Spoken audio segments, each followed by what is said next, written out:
Hello students, कैसे हैं आप। आज हम डिस्कस कर रहे हैं 12th क्लास की इनऑर्गेनिक केमिस्ट्री का एक बहुत इंपॉर्टेंट चैप्टर मेटलर्जी। दोस्तों, इस चैप्टर से एक क्वेश्चन नीट में हर साल आता है, मिनिमम एक क्वेश्चन। लेकिन इसमें इस चैप्टर की जो एप्लीकेशंस हैं वो अदर चैप्टर्स में भी फॉलो होती हैं, तो इनडायरेक्टली इसमें 2 to 3 क्वेश्चंस भी आ सकते हैं। चलिए स्टार्ट करते हैं। मेटलर्जी नाम से ही पता चल रहा है, मेटल वर्ड आ रहा है और मेटल वर्ड आते ही हमारे माइंड में सबसे पहले क्या आते हैं? आयरन, गोल्ड, सिल्वर, ये सब। तो मेटलर्जी में हम क्या करते हैं? इनका एक्सट्रैक्शन करते हैं।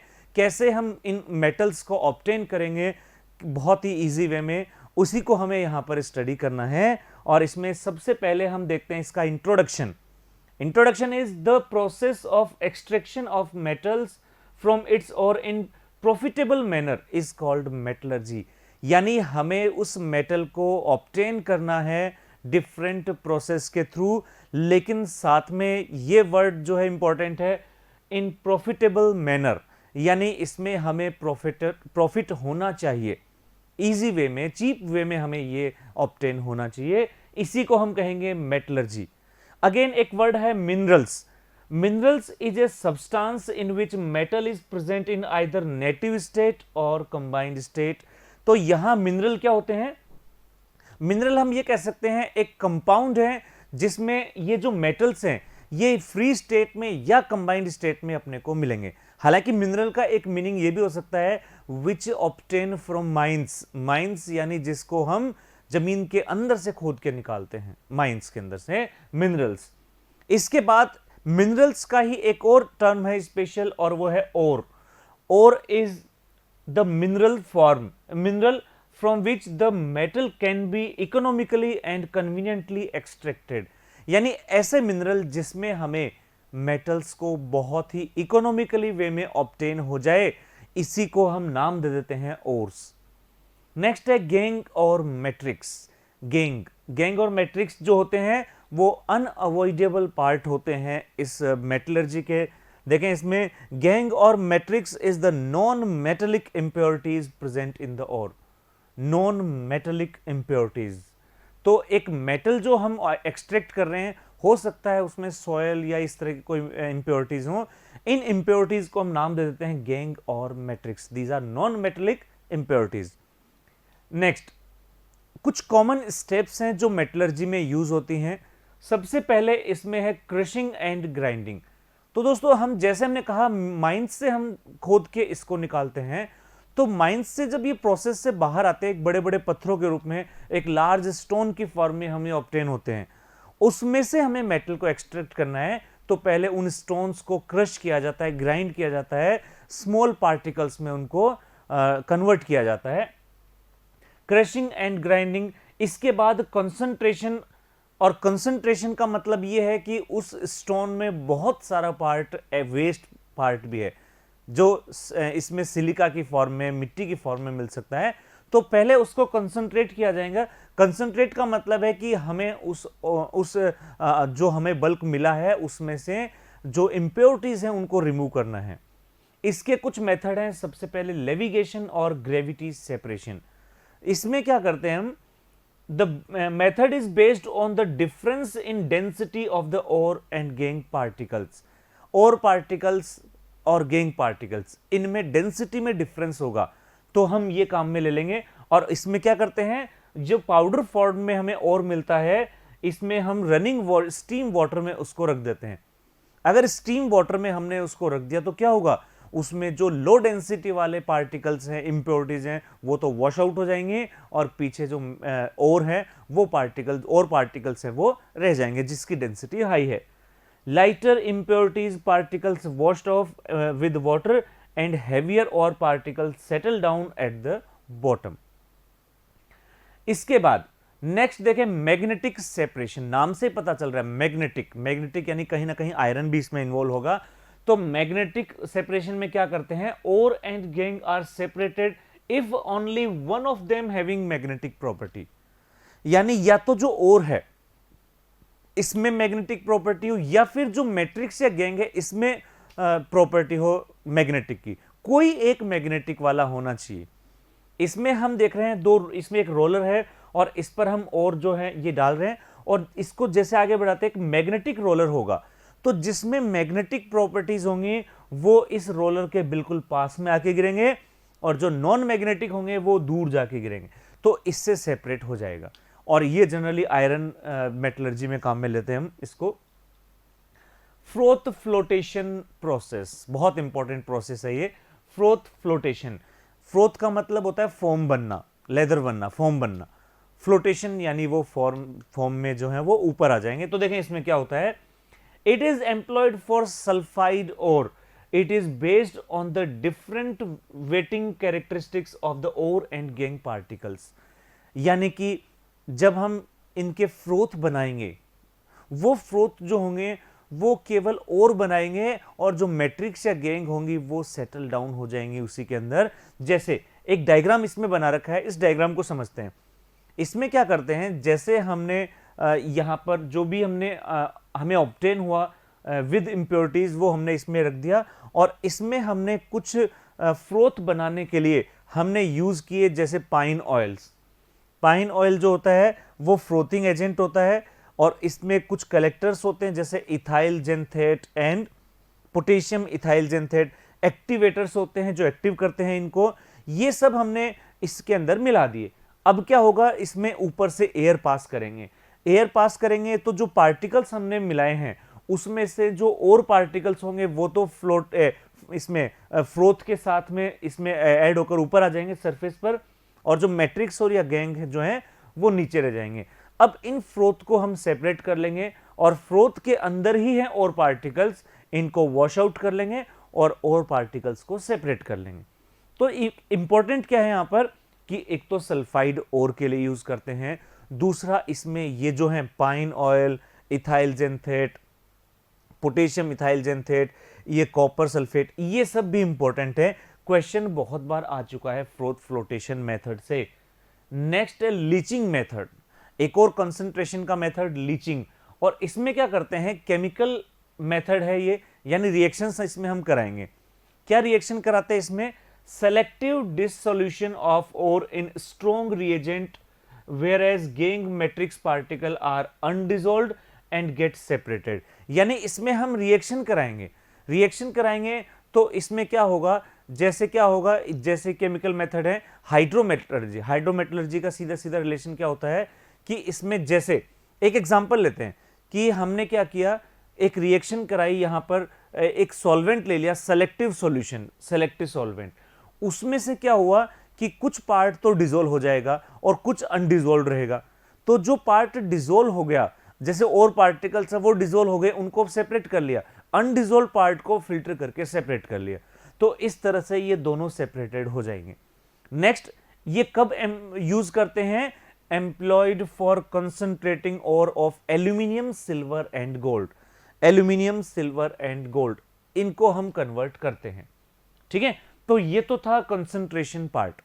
नेक्स्ट, अब क्या करते हैं इसके अंदर, जो हमें कंसंट्रेटेड मिला है, जो हमें कंसंट्रेटेड पार्ट मिला है, अब हम इसका कन्वर्जन करते हैं, कन्वर्जन ऑफ द कंसंट्रेटेड और इनटू इट्स ऑक्साइड फॉर्म। अब हम इसका ऑक्सीडेशन करते हैं, इसका ऑक्साइड फॉर्म में इसको कन्वर्ट करते हैं। कैसे करते हैं ऑक्साइड में, इसका पहला मेथड है कैल्सिनेशन। कैल्सिनेशन, और कैल्सिनेशन जो होता है इसमें हम ओर को हीट करते हैं in absence of air. Absence of air, air की एब्सेंस में इसको हीट कर रहे हैं, और इसमें क्या होता है, टू रिमूव वाटर और CO2 फ्रॉम हाइड्रेटेड ऑक्साइड और कार्बोनेट रेस्पेक्टिवली। तो ये किसके लिए यूज करते हैं, ये हाइड्रोक्साइड के लिए या फिर कार्बोनेट्स के लिए यूज करते हैं, और इसमें वाटर रिमूव हो जाता है। देखें इसके अंदर, और इतना हीट करते हैं, मेल्ट नहीं होना चाहिए, इतना इसको हीट करना है।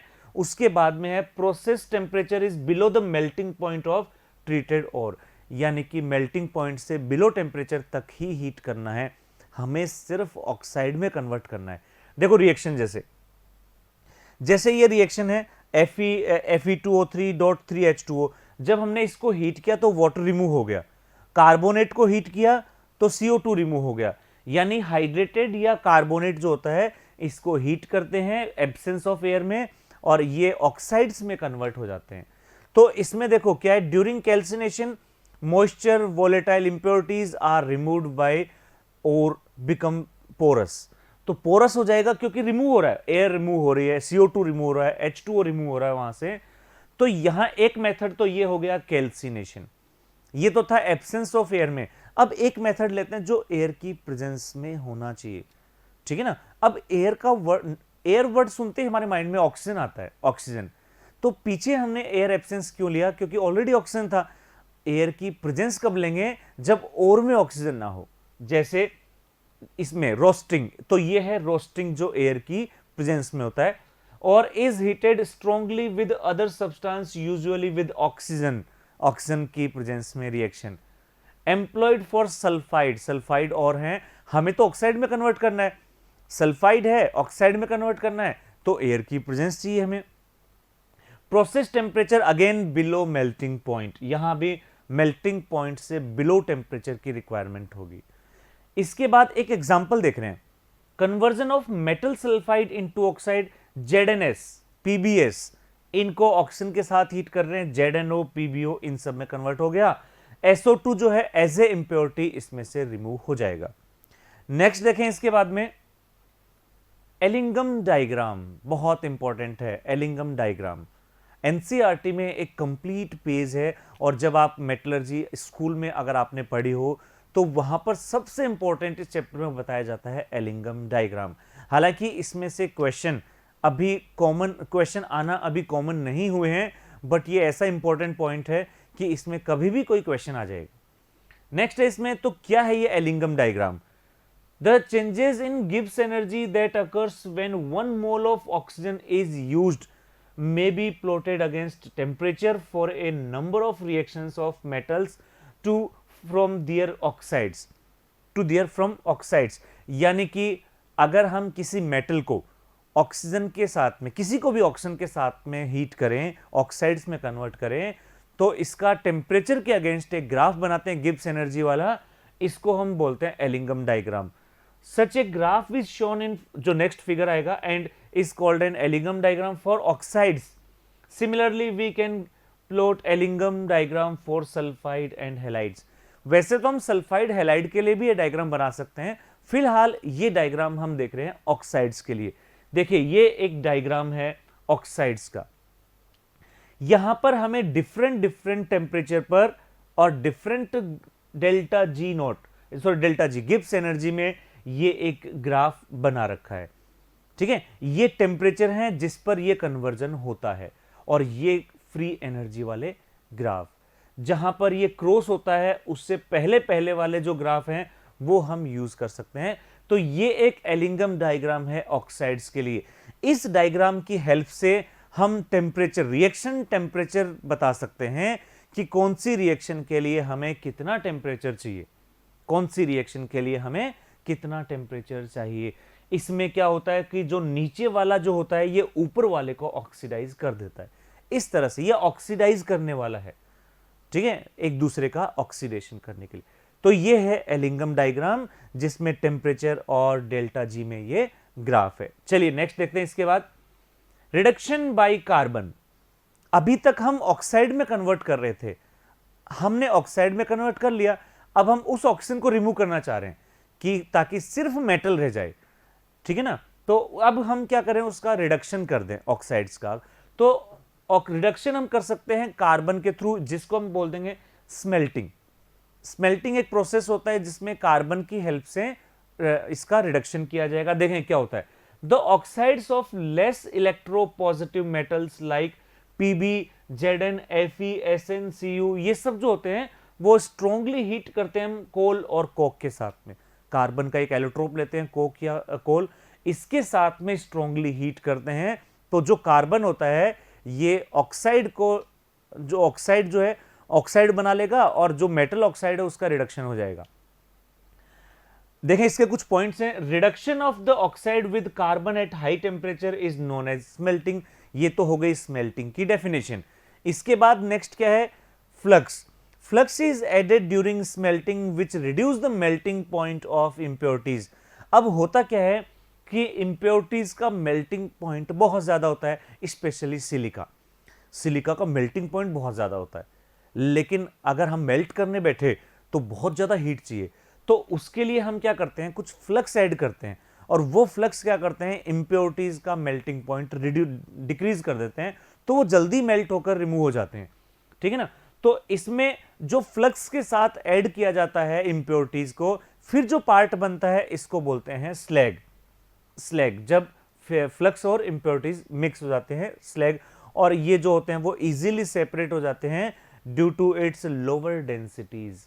नेक्स्ट पॉइंट देखें इसके बाद, सिलेक्शन ऑफ फ्लक्स। जो हमें इंप्योरिटीज का मेल्टिंग पॉइंट डिक्रीज करने के लिए हमें ऐड करना है, उसका सिलेक्शन कैसे डिपेंड होता है?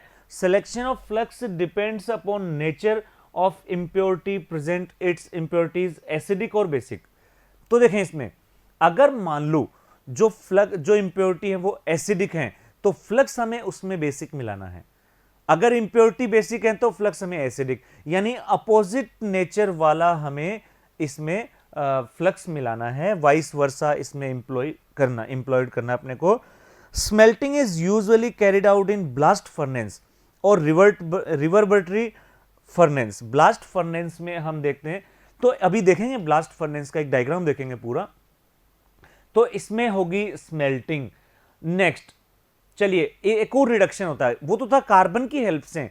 अगर हम एल्यूमिनियम की हेल्प से रिडक्शन करें तो इस प्रोसेस को कहेंगे एल्यूमिनोथर्माइट प्रोसेस या एल्यूमिनोथर्मिक प्रोसेस। क्या होता है इसमें एक फर्नेस लेते हैं जिसमें एक बड़ा एक कंटेनर लेते हैं, उसमें सैंड भरी होती है, और एक इसके अंदर ये हम फिल कर देते हैं aluminium dust, chromium oxide, calcium fluoride, magnesium ribbon, magnesium dust, barium oxide, ये सारा का सारा हमने इसमें मिक्स कर दिया। क्या रोल है इनका? Aluminium act as reducing agent. Aluminium यहां पर रिड्यूसिंग एजेंट की तरह बिहेव करेगा due to its high electropositive nature. तो ये क्या करेगा, एल्यूमिनियम जो ऑक्साइड्स हैं उनके साथ में एल्यूमिनियम ऑक्साइड बना देगा due to its high electropositive nature. Oxide such as chromium oxide, manganese oxide, इनका क्या काम है, are reduced by this method. तो इन्हीं का हम रिडक्शन करते हैं, यानी क्रोमियम और मैग्नीज, इनके प्योरिफिकेशन या इन्हीं की मेटलर्जी में इस मेथड को हम यूज करेंगे एल्यूमिनोथर्मिक प्रोसेस में। The process is also known as Goldschmidt thermite process. Goldschmidt thermite process नाम है इस मेथड का, जिसमें हम क्रोमियम ऑक्साइड या मैग्नीज ऑक्साइड का रिडक्शन करेंगे। चलिए नेक्स्ट मेथड देखते हैं, और वो है reduction by heating in air. अब सिंपल एयर के साथ ही इसको हीट करके अगर हम सेपरेट कर सके तो इसको कहेंगे ऑटो रिडक्शन। हम क्या कर रहे हैं, कुछ नहीं कर रहे, सिर्फ एयर के प्रेजेंस में, सिंपल एयर की प्रेजेंस में हीट कर रहे हैं। ऑटो रिडक्शन यानी सेल्फ रिडक्शन होने लग जाएगा। देखें क्या, कब इसको यूज करते हैं, employed for metals of less active such as HgCuPb। जो लेस एक्टिव होते हैं उनके लिए यूज करते हैं। क्या होता है इसमें, due to unstable nature in oxide form at high temperature, no reducing agent is required for this reduction. तो इनका जो खुद के ऑक्साइड होते हैं वो स्टेबल नहीं होते, इसलिए इसमें हम क्या करते हैं, इसके लिए कोई रिड्यूसिंग एजेंट की रिक्वायरमेंट नहीं होती। जैसे एक रिएक्शन देखें, HgS को एयर की प्रेजेंस में हीट किया तो ये Hg और SO2 बन के अलग हो गया, SO2 एज ए इंप्योरिटी अलग हो गया। कॉपर सल्फाइड को हीट किया, कॉपर ऑक्साइड बन गया, कॉपर ऑक्साइड और कॉपर सल्फाइड फिर से रिएक्ट हुए, SO2 बन गया, और यहां कॉपर अपने को ऑटो रिडक्शन प्रोसेस से मिल गया, कुछ नहीं करना पड़ा, सिर्फ इनको हीट कर दिया एयर की प्रेजेंस में, और हमें इसमें इसका रिडक्शन हमें मिल गया। इसके बाद एक और मेथड है, और वो है हाइड्रोमेटलर्जी, यानी रिडक्शन बाय प्रिसिपिटेशन। प्रिसिपिटेट बना के रिडक्शन करना, हाइड्रोमेटलर्जी। देखिए क्या है इसके अंदर हाइड्रोमेटलर्जी में, process in which more electropositive metal displace less electropositive metal from salt solution. तो दोस्तों यहां पर डिस्प्लेसमेंट रिएक्शन होगी, और क्या होगा इसमें, जो मोर इलेक्ट्रोपॉजिटिव मेटल है वो लेस इलेक्ट्रोपॉजिटिव मेटल्स को डिस्प्लेस कर देंगे।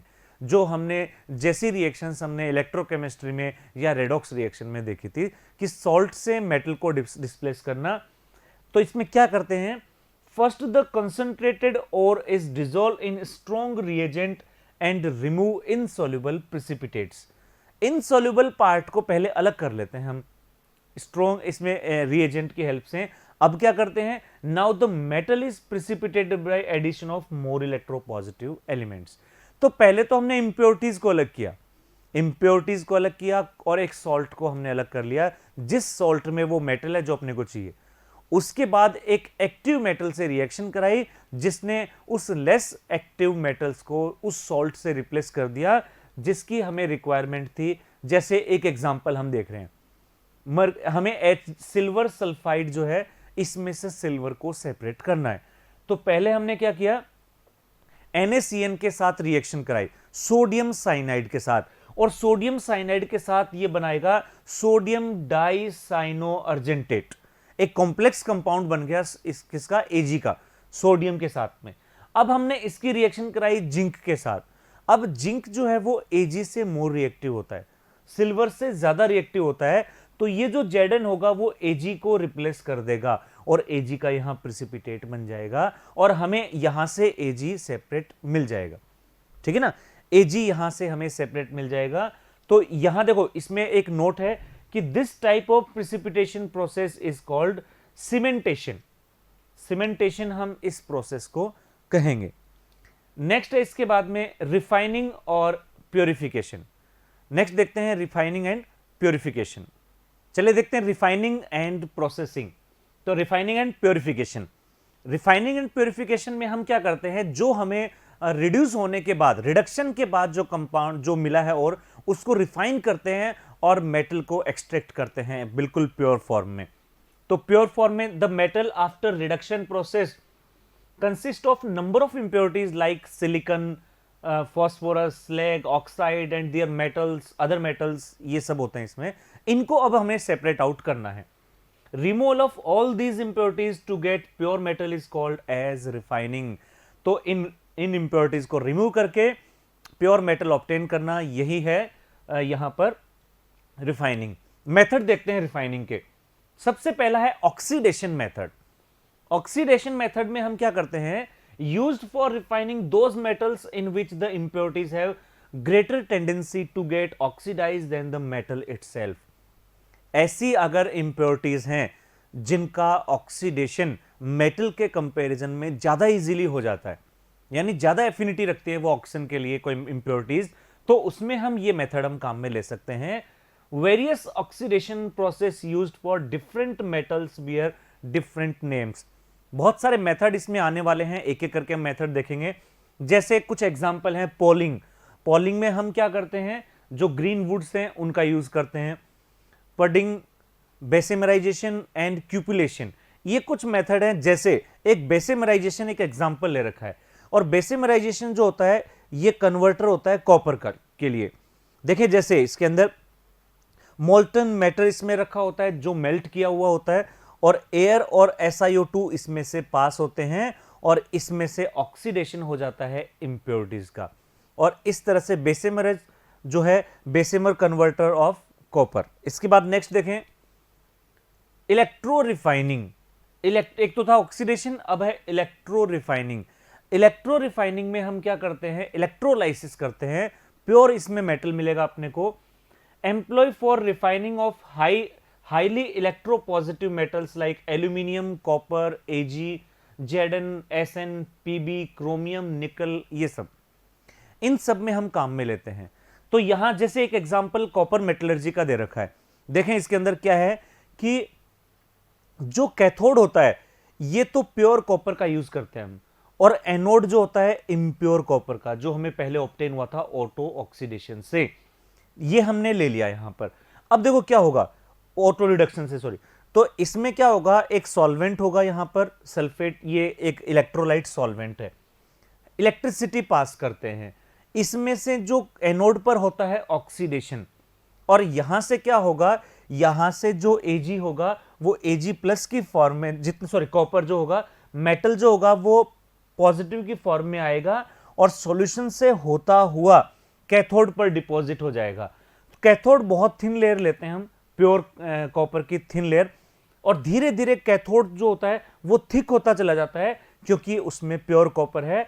तो प्योर कॉपर है कैथोड, वो तो थिक होता चला जाएगा, और जो इम्प्योर एनोड था वो थिन होता चला जाएगा। सारा कॉपर एक तरफ, और जितनी भी मेटल की प्योरिटीज हैं अदर मेटल्स की, वो हमें एनोड मड की फॉर्म में मिलेंगे। और दोस्तों ये जो एनोड मड होता है बहुत इंपॉर्टेंट होता है, क्योंकि कॉपर के साथ में हमें सिल्वर, गोल्ड, इन सब की इंप्योरिटीज मिलती है। हम चाहते हैं कि एनोड मड बहुत ज्यादा मिले, क्योंकि एनोड मड में ही ये सिल्वर, गोल्ड की इंप्योरिटीज होती हैं। ये हमें अलग से इकोनॉमिकली ये बहुत बेनिफिशियल होता है एनोड मड, और ये इस तरह से कॉपर सल्फेट के सॉल्यूशन के थ्रू ये हमें प्योर कॉपर यहां पर मिल जाएगा। ये जो मिलेगा वो प्योर कॉपर अपने को मिल जाएगा। नेक्स्ट है van Arkel process, van Arkel process, और ये जो यूज करते हैं to get metal in very pure form in small quantity. Small quantity में हमें बहुत ही प्योर फॉर्म में अगर मेटल चाहिए, जैसे purification of metal like titanium and zirconium. Titanium, zirconium, इनको अगर हम देखना हो तो टाइटेनियम जो है इम्प्योर टाइटेनियम, इसकी पहले आयोडीन से रिएक्शन कराते हैं, इससे टाइटेनियम आयोडाइड बन जाएगा TiI4। अब ये जो TiI4 है गैसियस फॉर्म में, इसको हीट करते हैं, इसको हीट करते हैं तो ये क्या होगा, टाइटेनियम तो सॉलिड फॉर्म में रह जाएगा, और जो आयोडीन है वो गैसियस फॉर्म में इसमें से रिलीज हो जाएगा। तो प्योर इम्प्योर में से जो अदर मेटल्स की इम्प्योरिटी थी वो तो सेपरेट हो गई, और जो आयोडीन था वो भी हीट करने पर सेपरेट हो गया, और हमें प्योर फॉर्म में टाइटेनियम, जर्कोनियम, इस तरह के मेटल्स मिल जाएंगे। एक और है जोन रिफाइनिंग। जोन रिफाइनिंग कब यूज करते हैं? Employed for metals which required in very high purities like semiconductor.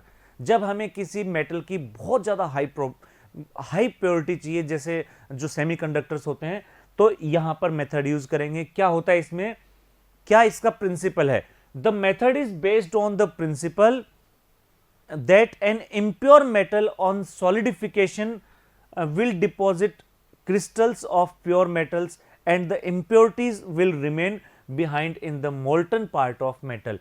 यानी जो प्योर मेटल है वो तो क्रिस्टलाइन फॉर्म में आता चला जाएगा, वो तो क्रिस्टल बन के अलग होता चला जाएगा, और जो इम्प्योर मेटल है या इम्प्योरिटीज हैं वो मोल्टन कंडीशन में ही रह जाएंगी, मोल्टन पार्ट में ही रह जाएंगी। जैसे तो इसमें क्या है, used to purify the metals elements such as silicon and germanium. तो दोस्तों सिलिकॉन, जर्मेनियम का यूज हम करते हैं सेमीकंडक्टर, एज ए सेमीकंडक्टर। जैसे एक एग्जांपल हमने ले रखा है कि एक हमने जो इम्प्योर मेटल, जो इम्प्योर जो भी अपने को एक्सट्रैक्ट करना था मेटल, वो अपने ले लिया। अब उसमें क्या होगा, इसको एक हीट करेंगे, पूरे को हीट करके कूल करेंगे, तो इसमें क्या होगा, जो प्योर मेटल होगा वो तो सॉलिडिफाई होता चला जाएगा, और जो इम्प्योर मेटल होगा वो मोल्टन जोन में ही रह जाएगा, मोल्टन जोन, मेल्टेड जोन में ही रह जाएगा, और इम्प्योर मेटल यहां पर पीछे रह गया। तो जैसे जैसे ये आगे चलता जाएगा वैसे वैसे प्योर मेटल जो है वो तो क्रिस्टलाइज होता चला जाएगा, इम्प्योर पीछे मोल्टन जोन में ही रह जाएगा। तो इस तरह से हम जोन रिफाइनिंग से सेमीकंडक्टर को सेपरेट कर सकते हैं, इसमें प्योरीफाई। नाउ नेक्स्ट है मॉन्ड्स प्रोसेस। मॉन्ड प्रोसेस में हम कुछ केमिकल रिएक्शन कराते हैं, और ये यूज किसके लिए करते हैं? निकल के लिए। निकल is purified by using carbon monoxide. Carbon monoxide जो होता है, जब इसकी निकल के साथ रिएक्शन होती है, एक कॉम्प्लेक्स फॉर्मेशन होता है निकल कार्बोनिल, एक कॉम्प्लेक्स निकल कार्बोनिल बनेगा, और निकल कार्बोनिल में जब हम वापस इसको और ज्यादा हीट करेंगे, बहुत ज्यादा हीट करते हैं, तो कार्बन मोनोऑक्साइड सेपरेट हो जाता है और पीछे प्योर निकल रह जाता है। अब देखो इम्प्योर निकल में से जो इम्प्योरिटीज थी वो उन्होंने तो कार्बन मोनोऑक्साइड से रिएक्शन नहीं की, वो तो पहले ही रह गई। जो जो प्योर निकल था वो कॉम्प्लेक्स बना के अलग हो गया, और जो कॉम्प्लेक्स बना उसको और ज्यादा हीट किया तो उसमें से निकल भी CO भी सेपरेट हो गया। अब जो हमें निकल मिलेगा वो प्योर निकल मिलेगा। तो निकल का जो इस तरह का जो प्योरिफिकेशन है, इसको हम कहेंगे मॉन्ड्स प्रोसेस। Extraction of iron. अब चलिए एक एक करके हम कुछ इंपॉर्टेंट मेटल्स जो हैं जैसे आयरन, कॉपर, सिल्वर, जिंक, इन सबको सेपरेट करते हैं जो इंपॉर्टेंट है। सबसे पहले हम आयरन, क्योंकि जब मेटल की बात आती है, मेटल के नाम पर सबसे ज्यादा हमें आयरन ही याद आता है, तो पहले आयरन को ही याद कर लिया जाए। सबसे पहले इसके ओर्स देखें। इसके जो ओर हैं ये हैं हेमेटाइट, Fe2O3 बहुत कॉमन है, लिमनाइट, यहां पर सिडराइट, मैग्नेटाइट, पाइराइट। तो ये कुछ ओर्स हैं जो हमें पता होने चाहिए। सबसे कॉमन ओर यहां पर है हेमेटाइट। क्या होता है इसमें प्रोसेस देखें। हेमेटाइट ओर है, इसका पहले कंसंट्रेशन करते हैं और मैग्नेटिक प्रॉपर्टी होती है आयरन में, यूज करेंगे मैग्नेटिक सेपरेटर। इसके बाद जो कंसंट्रेशन से जो हमें मिला है इसका करेंगे कैल्सिनेशन, क्योंकि ये खुद ऑक्साइड है इसलिए एयर की एब्सेंस में हीट करेंगे। कैल्सिनेशन के बाद स्मेल्टिंग करेंगे और स्मेल्टिंग के बाद इसमें जो हमें ये ब्लास्ट फर्नेस में होगा। क्या होता है ब्लास्ट फर्नेस अभी हम देखने वाले हैं। उससे जो हमें आयरन मिलेगा वो मिलेगा पिग आयरन। पिग आयरन जिसको रोट आयरन या कच्चा आयरन भी कह सकते हैं। उसके बाद इसकी रिफाइनिंग होती है और रिफाइनिंग में हमें ये जो पिग आयरन है ये स्टील मेकिंग और ये सब बेसेमर कन्वर्टर में हो जाता है कन्वर्ट। आयरन जो होता है, स्टील इंडस्ट्री भी आयरन इंडस्ट्री ही एक तरह से। चलिए अब देखते हैं पहले एक ये ब्लास्ट फर्नेस क्या होती है, बहुत नाम आ चुका है इसका। देखें ब्लास्ट फर्नेस में क्या होता है कि डिफरेंट लेयर होती हैं अलग अलग टेम्परेचर की। जैसे जितना हम नीचे जाते जाएंगे ब्लास्ट फर्नेस में उतना ही टेम्परेचर हाई मिलेगा। देखो नीचे यहां पर है 2173 इतना केल्विन टेम्परेचर, और जो बिल्कुल देखो कम होता जा रहा है, टॉप में आ रहा है 473 केल्विन। टॉप में 200 डिग्री सेंटीग्रेड टेम्परेचर है और नीचे जो है ये near about 1900 degree centigrade temperature है। तो इसमें हमने क्या कर रखा है, इनको जोन डिवाइड कर रखे हैं, इनके जोन बना रखे हैं। जोन कैसे बना रखे हैं, जो सबसे बॉटम वाला जोन है ये जहां पर ये मेल्ट, ऊपर क्या करते हैं, जैसे ये हमने ओर मिलाया सबसे ऊपर, ये तो ओर मिलाया, ऊपर से मिलाते हैं और ये आएगा। अब सबसे पहले यहां पर रिएक्शन होंगी, loss of moisture. 200 degree centigrade पर जो ओर आ रहा है उसका मॉइस्चर गायब हो जाएगा। फिर 873 केल्विन पर रिडक्शन होने लग जाएगा। जो कार्बन है इसके अंदर, कोक जो मिला रहे हैं इसमें, कोक या लाइमस्टोन जो मिला रहे हैं वो रिडक्शन करना स्टार्ट कर देंगे। उसके बाद स्लैग फॉर्मेशन जोन, इस टेम्परेचर पर 1273, इस टेम्परेचर पर यहां पर स्लैग फॉर्मेशन होने लग जाएगा। वही जो हम इंप्योरिटी बना रहे थे, जो इंप्योरिटी बता रहे थे, जिसमें कि जो स्लैग बनता है जिसकी जो मेल्टिंग पॉइंट होता है वो कम हो जाता है इंप्योरिटी का। फ्यूजन जोन होता है 1573 केल्विन पर और कंबशन जोन होता है 2173 केल्विन। यहां तक आते आते जो इंप्योरिटीज होती हैं वो सेपरेट होना स्टार्ट हो जाती हैं और हमें जो आयरन मिलेगा वो मिलेगा पिग आयरन, रोट आयरन या पिग आयरन, बिल्कुल बॉटम के अंदर। ठीक है, चलिए अब इसकी रिएक्शंस देखते हैं। सबसे पहले तो ये देखें कि रिएक्शंस में रोस्टिंग में कौन सी रिएक्शन होगी, तो रोस्टिंग में आयरन ऑक्साइड जो है ये ऑक्सीजन से Fe2O3 में कन्वर्ट हो जाएगा। FeO changes to Fe2O3 to prevent the loss of iron during smelting. Smelting में आयरन का लॉस ना हो इसके लिए हम कन्वर्ट करते हैं। अब ब्लास्ट फर्नेस में जो स्मेल्टिंग होती है उसकी रिएक्शंस देखें। हमने कहा था रिडक्शन जोन 400 डिग्री सेंटीग्रेड पर, और यहां कार्बन मोनोऑक्साइड रिड्यूसिंग एजेंट की तरह बिहेव करेगा। ये सब अपने को कैसे पता चलेगा कौन सा रिड्यूसिंग एजेंट किस टेम्परेचर पर होगा, ये हमें एलिंगम डायग्राम से पता चलेगा।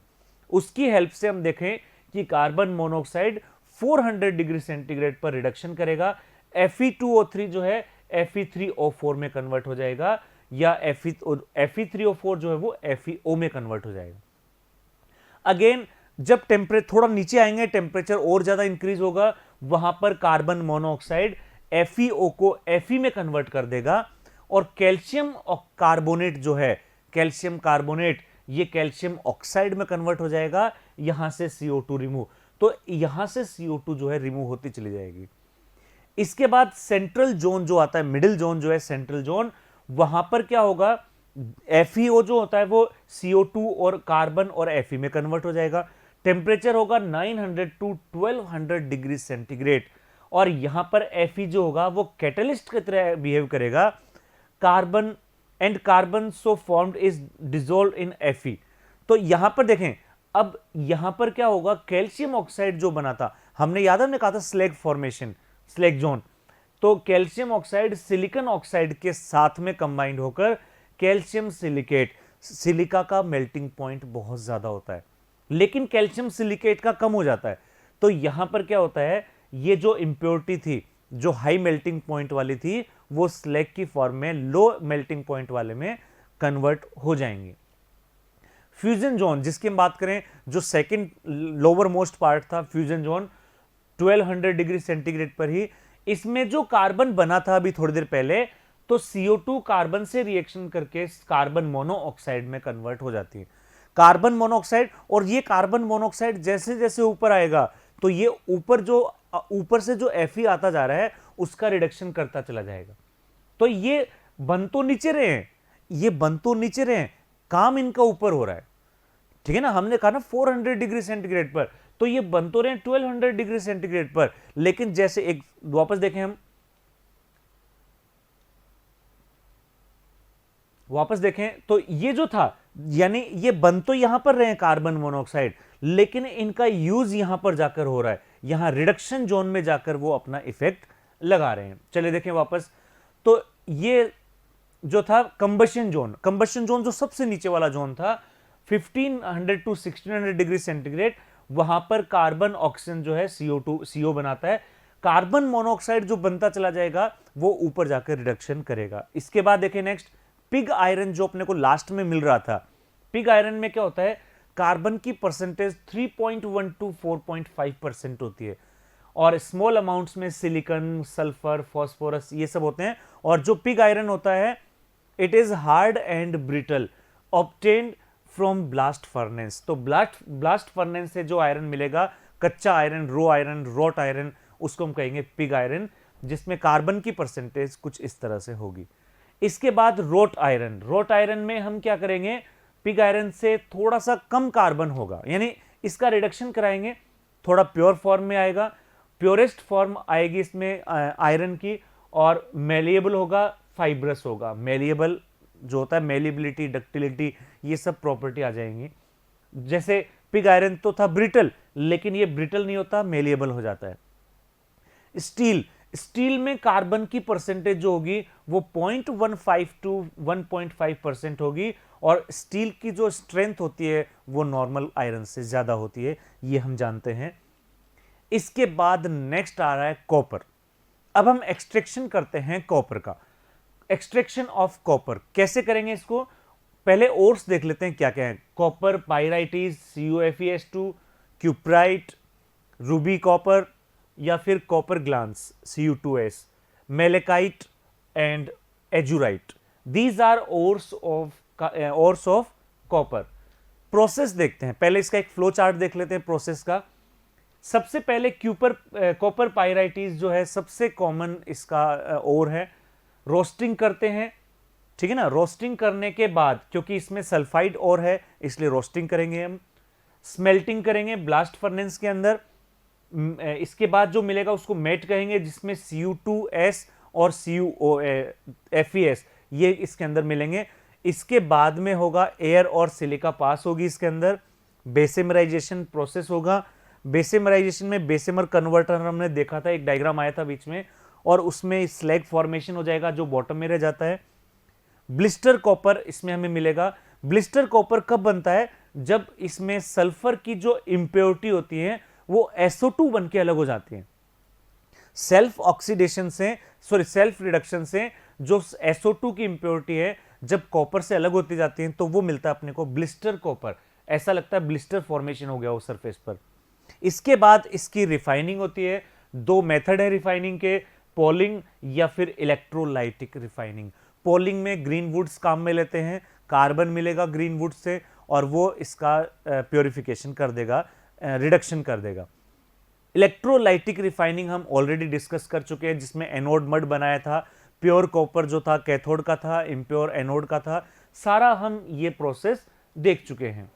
रिएक्शंस नहीं देखी थी, रिएक्शंस अब देख लेते हैं। तो रिएक्शंस की बात करें, रोस्टिंग में हमने कहा था एयर की प्रेजेंस में रिएक्शन कराएंगे, क्योंकि इसमें खुद में सल्फर है, ऑक्सीजन नहीं है। तो जब ऑक्सीजन से रिएक्शन कराई, Cu2S, FeS, SO2, ये सब हमें ऑब्टेन हो गए। इसके बाद FeS जो होता है ये ऑक्सीडाइज होकर SO2 बन के अलग हो जाएगा। Cu2S है, इसका ऑक्सीडेशन होगा, ये Cu2O और SO2 में कन्वर्ट हो जाएगा। तो रोस्टिंग से हमने जो कॉपर पायराइटिस है इसको कॉपर ऑक्साइड में कन्वर्ट कर लिया, ठीक है, क्यूप्रस ऑक्साइड में इसको कन्वर्ट कर लिया। अब स्मेल्टिंग करते हैं। स्मेल्टिंग में हम क्या करते हैं, कॉपर ऑक्साइड जो है इसकी FeS के साथ रिएक्शन कराते हैं फेरस सल्फाइड के साथ, और इससे Cu2S कॉपर सल्फाइड बनता है, आयरन ऑक्साइड बनेगा। ये आयरन ऑक्साइड इसमें जो सिलिका की इंप्योरिटी थी उसके साथ में फेरस सिलिकेट स्लेग बना लेगा। नेक्स्ट इसके बाद में बेसेमराइजेशन, जो हमने एक डायग्राम बनाया था बेसेमर कन्वर्टर का, इसमें ऑक्सीजन के साथ रिएक्शन कराएंगे तो ये FeO और SO2 में कन्वर्ट हो गया। तो इस तरह से SO2 सेपरेट, फिर ये सिलिका बन गई, स्लैग बन गया। Cu2S जो था वो अगेन क्यूप्रिक ऑक्साइड में कन्वर्ट हो गया, और क्यूप्रिक ऑक्साइड के बाद नेक्स्ट ये प्रोसेस हमने देखी थी सेल्फ रिडक्शन प्रोसेस, और यहां से जो कॉपर मिलेगा ये होगा ब्लिस्टर कॉपर, क्योंकि SO2 इसमें से रिमूव हो रहा है गैसेस फॉर्म में, ब्लिस्टर कॉपर मिल गया। अब होगी रिफाइनिंग। रिफाइनिंग में पॉलिंग में जैसा हमने कहा था, ग्रीन वुड्स जो होती हैं उनके ग्रीन वुड्स के जो एज ए पोल उनको बना लेते हैं और उसको उसके अंदर हम पास करते हैं, तो ये कॉपर जो है, मोल्टन कॉपर जो है ये रिड्यूस हो जाएगा। और इलेक्ट्रोलाइटिक रिफाइनिंग डिटेल में हम देख चुके हैं पहले ही, प्योर कॉपर कैथोड का होगा, इम्प्योर एनोड का होगा, इलेक्ट्रोलाइटिक कॉपर सल्फेट, एनोड में अदर मेटल्स की प्योरिटीज मिल जाएंगी। नेक्स्ट है एक्सट्रैक्शन ऑफ एल्यूमिनियम। ये था कॉपर, अब एल्यूमिनियम की बारी। एल्यूमिनियम के पहले ओर्स देख लेते हैं। इसके ऑक्साइड्स और हैं बॉक्साइट Al2O3.2H2 जो सबसे इंपॉर्टेंट है इसका। सिलिकेट्स भी हैं, फ्लेस्पार, माइका, केल्नाइट, ये सब इसके फ्लोराइड्स में क्रायोलाइट। तो ये सारे के सारे इसके ओर्स हैं, जिसमें सबसे इंपॉर्टेंट है बॉक्साइट। चलिए बॉक्साइट से हम देखें कि कैसे इसमें प्योरिफिकेशन करते हैं बॉक्साइट का। तो इसके लिए हमने एक डायग्राम बना रखा है, हुप्स प्रोसेस है ये। हुप्स प्रोसेस है जिसमें एल्यूमिनियम का एक्सट्रैक्शन होते हैं। इसके अंदर प्योर एल्यूमिनियम कैथोड की फॉर्म में होता है, इम्प्योर एल्यूमिनियम पास किया जाता है, आयरन सेल होगा, कॉपर, एल्यूमिनियम और सिलिकॉन इसके एलॉय की एनोड बनी होती है। यहां पर इसकी एनोड बनी होती है और इसमें एक तरह से इलेक्ट्रोलाइटिक जैसी रिफाइनिंग होती है। कार्बन लाइनिंग होगी, सोडियम एल्यूमिनियम, ये जो है क्रायोलाइट, एक तरह से सोडियम क्रायोलाइट BF2, ये इसके अंदर ये यहां पर इंप्योरिटीज का या ये कहें टेम्परेचर को डिक्रीज करने का काम करेंगे। हुप्स प्रोसेस नाम याद रखना आपको। हुप्स प्रोसेस में हम बॉक्साइड का प्योरिफिकेशन करते हैं। इसके बाद सिल्वर की बात। सिल्वर का एक्सट्रैक्शन करना है, Ag का एक्सट्रैक्शन करना है, और सिल्वर एक्सट्रैक्शन के लिए हम क्या करते हैं, इसमें और जो होते हैं सिल्वर के, अर्जेंटाइट या सिल्वर ग्लांस Ag2S, सल्फाइड और है रूबी सिल्वर Ag2S.Sb2S3 और horn silver AgCl, horn silver. ये तो हो गए इसके ओर्स।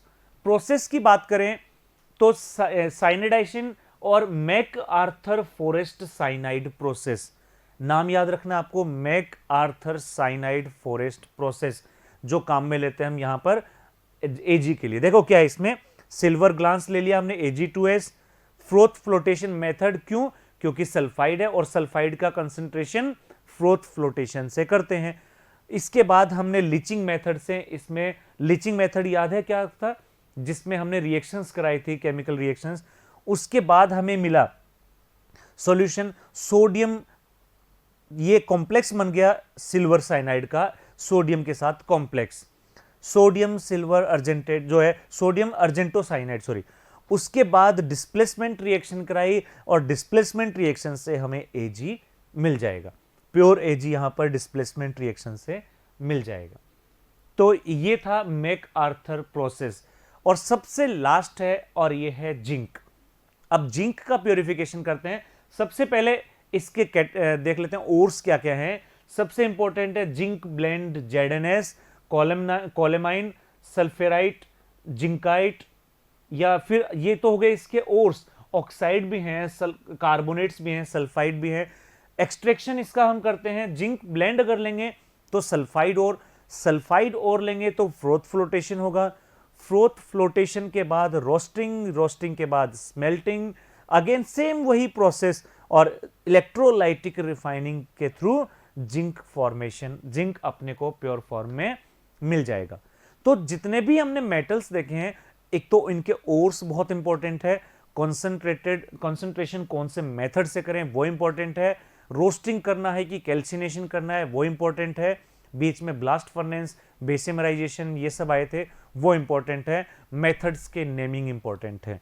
ठीक है, तो ये था एक इंपॉर्टेंट चैप्टर 12th क्लास का मेटलर्जी। तो उम्मीद करते हैं चैप्टर आपको समझ में आ गया होगा। Thank you students.